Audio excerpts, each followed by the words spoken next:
হেই বন্ধুরা, welcome back to my channel. কেমন আছো সবাই? আর আজকে আমি চুলের জন্য একটা প্যাক তৈরি করছিলাম। তো এটা হলো মেহেদি এবং পেঁয়াজ বাটা, এই দুইটা জিনিস কিন্তু আমি প্রথমে বেটে নিয়েছি। আর এই প্যাকটা কিন্তু চুলের জন্য খুবই ভালো, চুলকে সিল্কি করতে খুব হেল্প করে।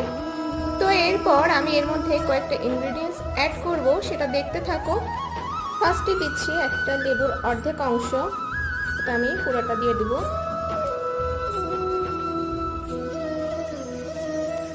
আর এরপর দেব 1 চামচ মধু,